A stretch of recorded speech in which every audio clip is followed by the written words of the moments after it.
Buenos días, alumnos. Soy su docente Catherine Yachachimpicón del curso de Historia. El tema que vamos a desarrollar es acerca del primer militarismo. Para ello vamos a ver que nos estuvieron representando en todo el proceso, ¿sí?, posterior a la independencia por militares. Tenemos aquí entonces el gobierno militar. ¿En qué va a consistir? En que en nuestra historia republicana estuvo marcado desde el principio por la presencia de gobiernos militares. Por ello se conoce a esta primera parte de nuestra historia como primer militarismo. Desde el proceso de la independencia hemos visto cómo muchos militares, ¿no?, lideran las batallas, y esto es lo que vamos a ver por parte de ellos también, la representación como presidentes.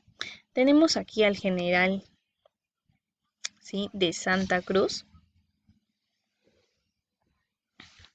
Tenemos aquí a este personaje que había quedado como gobernante del Perú, pero va a ser por un encargo de Bolívar, que convocó a un segundo Congreso Constituyente.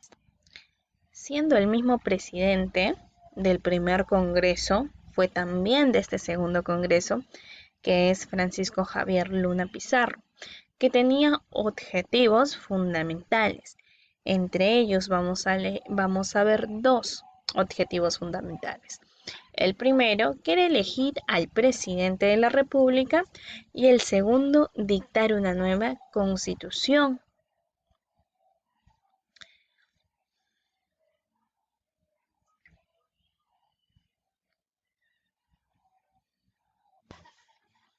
Entonces vamos a ver que el gobierno de la Mar se va a dar por elección del segundo Congreso, que fue en ese entonces, ¿no?, el presidente del Congreso, que era Javier Luna Pizarro. Aquí se va a elegir a José de la Mar como el nuevo presidente.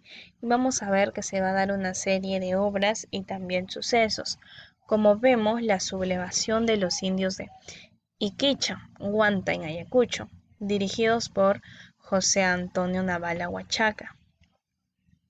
Tenemos también que se promulgó la Constitución de 1828.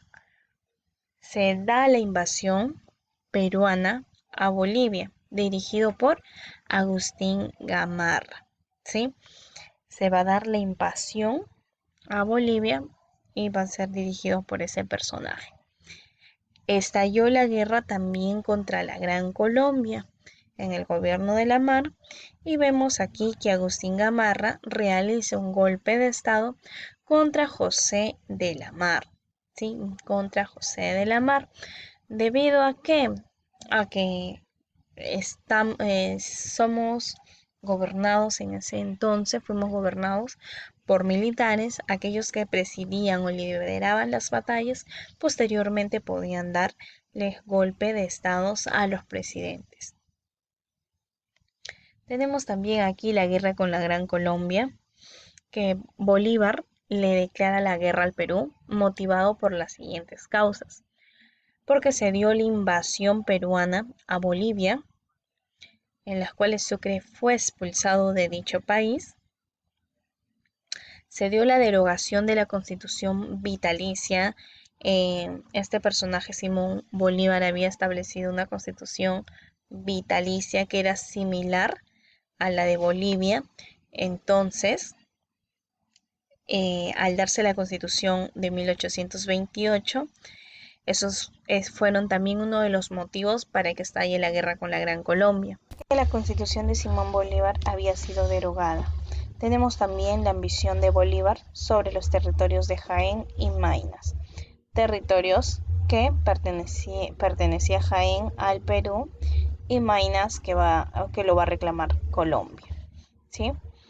Tenemos también la intención peruana de recuperar el territorio de Guayaquil, ya que ellos tenían siempre pensado, ¿no?, todo esto fue del Perú. El Perú nunca le perteneció a, a Colombia, a Bolivia, no le perteneció a ningún país, ¿sí? Entonces, los territorios tienen que ser del Perú.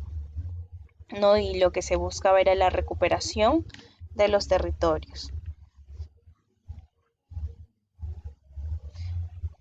Tenemos aquí cómo se dio el desarrollo de las siguientes. Vamos a ver cómo la guerra se va a dar, ¿no? Vamos a ver las campañas. La marítima, que estuvo dirigida por Jorge Wisset, y la terrestre, que va a estar dirigido por José de la Mar.